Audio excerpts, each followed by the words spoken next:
আমার মা বলতো যে বাবা তুমি যে ফেল করছো যত মানুষ জানছে এর চেয়ে হাজার গুণ মানুষ যেন জানে যে তুমি পাস করছো।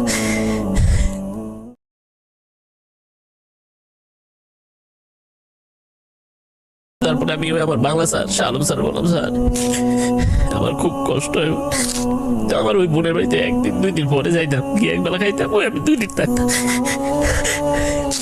বোনের বাড়িতে গেলে তো 2 দিন পরে এমনি খাইতে বলে, বোনেরা আবার অনেক পয়সা, অনেক মানে গ্রাম এলাকায় কোটিপতি। তো আমার বলতো আমি খাইতাম, আমি তো খাইতাম আমার নিজের জন্য, আর ওর বলতো যে ভাই আসছে জানো তো ভাই, আমার আপন কাকা তো বোন। তো এরপরে স্যার একটা টিউশনি খুঁজে দিল,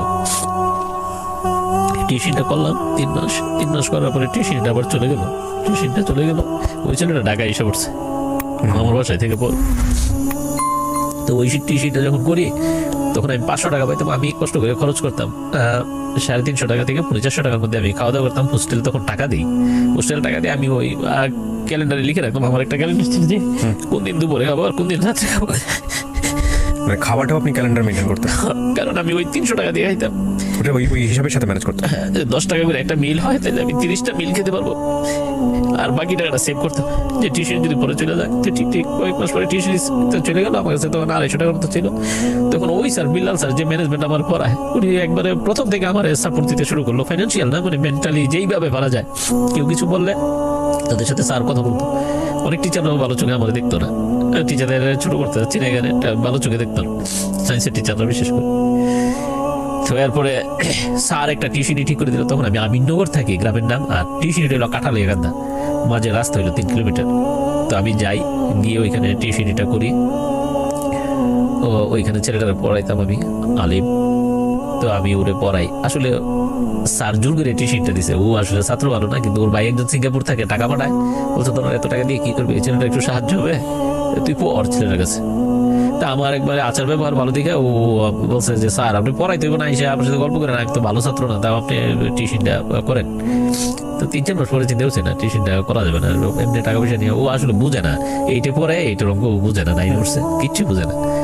তো পরে ওই 4 মাস টিউশন করতে গিয়ে আবার আরেকটা নতুন অভিজ্ঞতা হলো, তখন 98 সালে বন্যা হয়। তো বন্যা হয়, এখন ওই গ্রামে যাইতে হয়, নৌকা দিয়ে যাইতে হয়, 2 টাকা দিয়ে নৌকা দিয়ে যাইতে হয়। আমি যাওয়ার সময় ও আবার প্রায় বলতো স্যার আপনি ওই পোট্রোর মধ্যে গিয়ে, আমি যাওয়ার সময় গামছা নিয়ে যেতাম, যাওয়ার সময় নৌকা দিয়ে যেতাম, আসার সময় 7টায় আসতাম। মানে ওই 2 টাকা সেভ করেছেন, 30 দিনে 60 টাকা সেভ হবে, আমি 6 দিন খেতে পারবো। What a story, what a story. তারপর কলেজে যখন ফার্স্ট হওয়া শুরু হইলো, সেকেন্ড ইয়ার উঠছি, ফার্স্ট ইয়ার প্রি টেস্ট পরীক্ষা ফার্স্ট হয়েছি, তখন কলেজ থেকে সিদ্ধান্ত নিল যে ওই কলেজের সিস্টেম হইলো যে যারা ব্রিলিয়েন্ট তাদেরকে কলেজ টাকা দেয়, কিন্তু আমার তো টাকা দিত না, কারণ আমি তো ড্রপ আউট স্টুডেন্ট ভর্তি, সেই জন্য আমার টাকা দিত না। তো এরপরে ওই বিলাল স্যার রিকোয়েস্ট করছে যে ও এত ভালো করে, তাহলে উঠতে খারাপ যারা, যদি টাকা পায় তাহলে ও কেন পাবে না। তো এরপরে কলেজ থেকে সিদ্ধান্ত নিল যে আমার 550 টাকা দিবে। তো তখন আমার মোটামুটি খাবার একটা নিশ্চিত হয়ে গেল। আমি 2 বছরে আমি 2 বার আসছি রামচন্দ্রপুর থেকে রামকৃষ্ণপুর, হেঁটে আসতে 20 মিনিট লাগে। একবার আসছি খবর পাইছি মা একটু অসুস্থ, দেখতে আসছি। আরেকবার আসছি আমাদের এপ্রিলের 2 তারিখ বৃহস্পতিবার পরীক্ষা আরম্ভ হয়েছে, 1 তারিখ মার সাথে দেখা করতে আসছিল।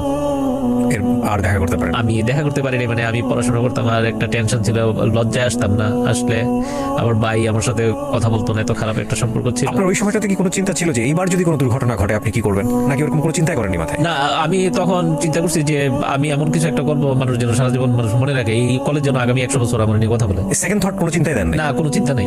মানুষের লক্ষ্য এরকম হওয়া উচিত। মানে আমি তো বলি মানুষের যে আমাদের হিন্দু ধর্মে একটা কথা আছে যে যখন অর্জুন করে ওই যে লক্ষ্য বার্নিং করে, তখন বলছে সবার দুর্যোধন দুঃশাসন সবার বলছে যে ওই গাছে টিয়া পাখির যে টিয়া পাখির চোখ না, চোখের মনি লাগাইতে হবে তীর দিয়ে।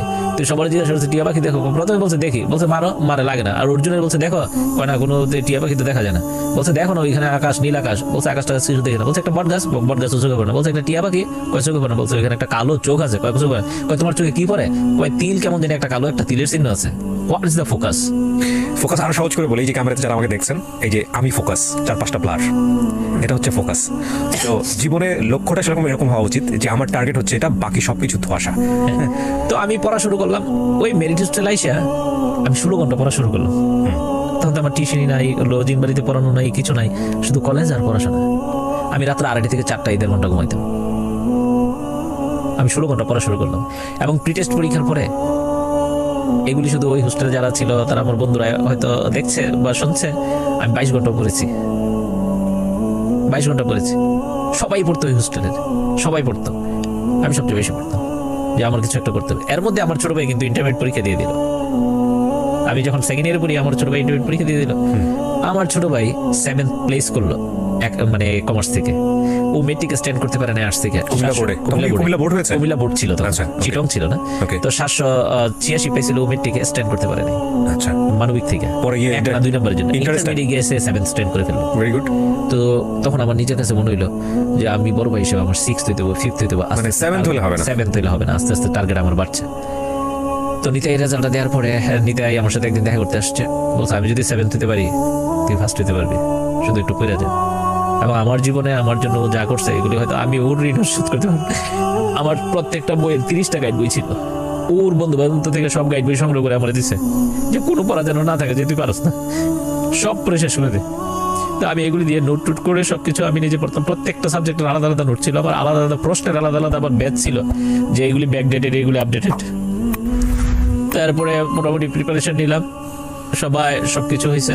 তখন ওই কুমিল্লার মোটামুটি নাম করা কলেজ ছিল ভিক্টোরিয়া কলেজ, তারপরে ওই চাঁদপুর পুরান বাজার কলেজ, আরো কয়েকটা কলেজ যেগুলি স্ট্যান্ড করতো, তখন তো স্ট্যান্ড ছিল, বিশজন স্ট্যান্ড করতো। তো একদম মজিদ স্যার আমাদের প্রিন্সিপাল, আমার জীবনের অনেকের অবদান, এই মজিদ স্যারের অনেক অবদান। উনি যদি আমার ওই 8 মাস টাকা না দিত হয়তো তখন আমার এই স্ট্রাগল করতে হইতো, খাওয়ার জন্য চিন্তা করতে হইতো। তো আজকে আমার বন্ধুদের সাথে শেয়ার করতেছিলাম। তো আলমামুন যে জয়েন্ট ডিস্ট্রিক্ট জাজ কিশোরগঞ্জে, বলতেছে গোরাঙ্গ এখন বুঝি যে আসলে তখন তুমি খাইতা না, বলতা যে ডাক্তার তোমার না করছে সকালে খাইতে। আমি কোনোদিন সকালে খাইতাম না,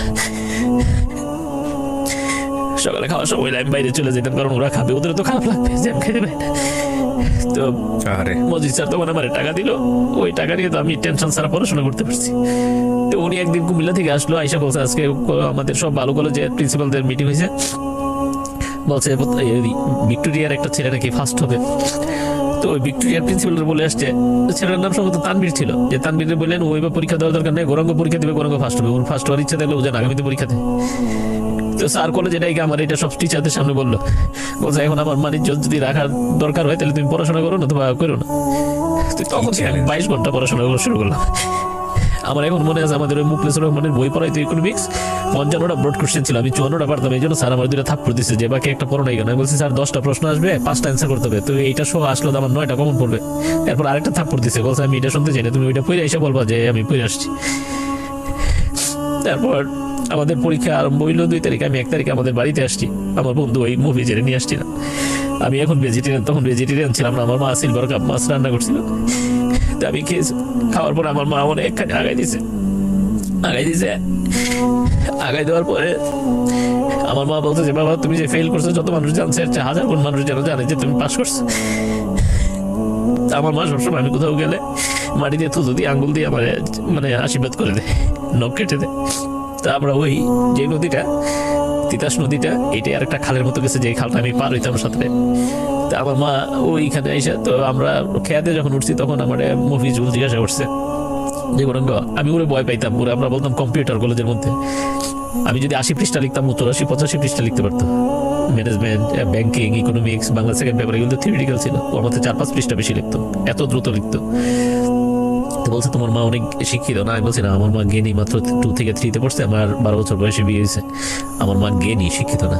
আমাদের ধর্মের হেন কিছু নাই, আমার মা জানে না, সব জানে। কেউ যদি মাস্টার্সও পাস করে আসে সংস্কৃত থেকে, আর সংস্কৃত পড়লে আমার মা বলে দিবে এই জায়গায় এটা ভুল হয়েছে। আমার মা সব জানে আমাদের ধর্মে। তো এরপরে সবাই নামাজ পড়তে গেছে, আমাদের হোস্টেলে সবাই নামাজ পড়তো, 5 ওয়াক্ত নামাজ পড়তো।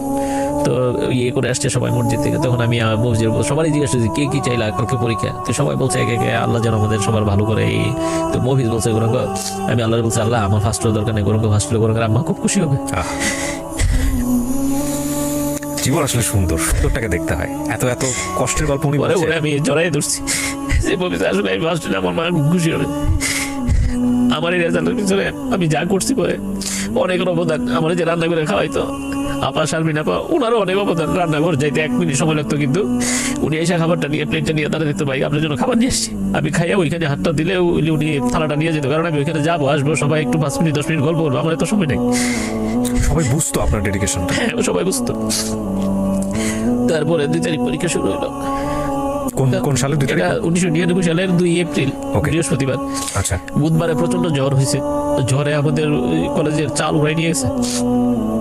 এরপরে পরীক্ষার হলে গিয়ে দেখি কি আমার একবার পিছনে বেঞ্চে সিট পড়ছে। হ্যাঁ। তো ইংরেজি পরীক্ষা ছিল ফার্স্ট পেপার, তো পরীক্ষা দিতেছি, আমার এমন কান্না। তো আমার যে ম্যাজিস্ট্রেট, ওনার বাড়ি 14 গ্রাম, উনি বলছে যে বাবা একটু বয়স বাবা কাঁদো। আমি বলছি স্যার আমি ফার্স্ট বেঞ্চে বসে পরীক্ষা, আমি পিছনে বেঞ্চে পরীক্ষা দিতে পারি না। তো উনি আবার ওইখানে ফার্স্ট বেঞ্চে নিয়ে দিছে, আর ওই ফার্স্ট বেঞ্চে ছেলেরা পিছনে বেঞ্চে নিয়ে দিছে। তো এরপরে আমি পরীক্ষা দিলে উনি যেদিন আসতো আইসা আমার সামনে দাঁড়িয়ে থাকতো, আমার মাথায় হাত বোলাই দিয়ে দিত। ম্যাজিস্ট্রেট। তারপরে আমাদের পরীক্ষা হয়েছে, এপ্রিলে পরীক্ষা হইলো, মে সব পরীক্ষা হইলো, আমাদের ভাইবা পরীক্ষা সবকিছু হয়ে গেলো। আমি শহরে চলে আসলাম, তখন আমি মজিদ স্যারের বাসায় থাকি। ওনার ছোট মেয়ে, ও বাংলাদেশ মেডিকেল থেকে মেডিকেলে পাশ করে ফেলছে এখন। ওরে আমি পড়াইতাম, ও ক্লাস তখন 8-এ পড়ে। আমি স্যারের বাসায় থাকি, খাই, আর ওরে পড়াই দিবে না। ঢাকায় চলে আসি, কোচিং এ ভর্তি হবো, ভর্তি টাকা পয়সা নেই। পরীক্ষার পরে ঘটনা। পরীক্ষার পরে ঘটনা, রেজাল্ট তো দেয় না। রেজাল্ট দিল 1999 সালের 26 আগস্ট, 1999 সালের 26 আগস্ট বৃহস্পতিবার। তো রেজাল্ট দিল, রেজাল্টের দিন আগের দিনই আমি আর নুরুল হক মানবিক থেকে ফার্স্ট হওয়ার কথা। কুড়িগ্রাম বাড়ি। নুরুল হক এখন সৌদি আরবে একটা ইউনিভার্সিটি আছে, ওর সাথে আমার যোগাযোগ আছে, নিয়মিত কথা হয় আমার খুব ভালো হতো। তো নুরুল হক স্যারের বাসায় 1 সপ্তাহ আগে চলে আসলো, যে তখন তো বিটিভিতে শুধু সাক্ষাৎকার দেয়, আর কোথাও তো টিভি ছিল না। ফার্স্ট সেকেন্ড হলে তাদের সাক্ষাৎকার দেখাতো টিভিতে। তো নুরুল হকের নিয়ে আসছে স্যার, যে গৌরঙ্গ ফার্স্ট হবো, নুরুল হক ফার্স্ট হবো, দুইজনে একসাথে নিয়ে যাবো টিভিতে। তো নুরুল হকের তখন মানে নতুন শার্ট ছিল না, তো নুরুল হক একটা কাপড় কিনা বলছি, নুরুল হক এই কাপড়টা কিনা শার্ট বানা, তোর এটাতে টিভিতে অনেক ভালো দেখা যাবো। এত কনফিডেন্ট? হ্যাঁ, আমরা জানতাম যে আমরা ফার্স্ট সেকেন্ড হইতে পারি। নুরুল হকের বলতাম, ওই যে ইংরেজি বলতাম যে তোফাজ্জল ইংলিশের জাহাজ, নুরুল হক। আমরা মানে কোনো ইংরেজি না জানলে আমরা ডিকশনারি, এত টাইম ছিল না যে ডিকশনারি থেকে ওয়ার্ড বের করতে। নুরুল হকের জিজ্ঞাসা নুরুল হক বলে দিত। নুরুল হক ওই ইংলিশ যে অক্সফোর্ড ডিকশনারি এটা বুঝতে পারতো। ওরে বাবা, মাদ্রাসা বোর্ডের ছাত্র। হ্যাঁ, মাদ্রাসার অনেক স্টুডেন্ট আছে হ্যাঁ, সুপার আরেকটা ছিল ব্রিলিয়ান্ট। মাদ্রাসা বোর্ডের ছাত্র নজরুল, ও পরে 14তম স্টেট করে। ওই নজরুল আমাদের হোস্টেলে কেউ আসলে আমরা বাজি দিতাম যে ও না, আপনি যে এই ওয়ার্ড জিজ্ঞাসা করেন ও উত্তর জানে, আমরা বাজি দিতাম। তো নজরুল শুধু উত্তর বলতো না, বলতো কোন পৃষ্ঠার উপরের দিকে ওয়ার্ডটা না নিচের দিকে, এটা বলে দিত। যে এমন পৃষ্ঠার মানে পৃষ্ঠার এই পাশে না এই পাশে, ডান পাশে না বা পাশে, বলতো আবার বা পাশে, এটা উপরে না নিচে, এটা বলে দিত যে নাস ওয়ার্ডটা, এটা নাউন ভার্ব সব বলে দিত। তো উচ্চ ডেঞ্জারাস ছিল নুরুল হক ইংলিশ টু ইংলিশ আমাদের বলে দিত। আর নজরুল এখন ইয়েতে একটা কলেজে আছে। তো নজরুল ইংলিশ টু বাংলা বলতো, আর নুরুল হক ইংলিশ টু ইংলিশ বলতো। তো নুরুল হক নিয়ে আসলো, নুরুল হক তারপর আমি 7টা রাত্রে আইনা রাত্রে মানে দিয়ে দিছি, আমি নিজে দিয়ে দিছি। দুইয়ার পরে ফ্যানে শুকাই বলছি নুরুল হক চল বাড়ি থেকে ইস্ত্রি এনে দিই। তারপর ওই বাড়ি দাঁড়ানো বলছি ভাই এই বাড়িতে ইস্ত্রি আছে না, ইস্ত্রি একটু এনে দেন না। তো এনে দিছে, পরে আমি নিজে ইস্ত্রি করে দিছি। তো পরের দিন সকালে 26 তারিখ সকালে আমাদের ভয় লাগতেছে যে আমরা যদি ফার্স্ট না হই, আমরা ভয়ে চলে আসছি স্যারের বাসা থেকে, যদি কিছু হয়। ওই আমার আগের পরীক্ষার কথা মনে হয়েছে। তো আমি পরে আমরা হলে চলে আসছি, জিয়া হলে। মন্ডল ভাই থাকতো আমাদের 2 বছর আগে ইন্টারমিডিয়েট আমাদের কলেজ থেকে মানবিকের সেকেন্ড ছিল মন্ডল ভাই। জিয়া হল বলতে এটা কোন ইউনিভার্সিটি? ঢাকা ইউনিভার্সিটি। জিয়া হলে চলে আসছি। আচ্ছা। তো মন্ডল ভাইয়ের সাথে আবার মজিদ স্যারের ভালো সম্পর্ক আছে, যোগাযোগ আছে। তখন হয়তো ফোনে তো ছিল না, ওই পয়সা ঢুকাই টাকা দিয়ে ফোন করতো আর কি হল থেকে।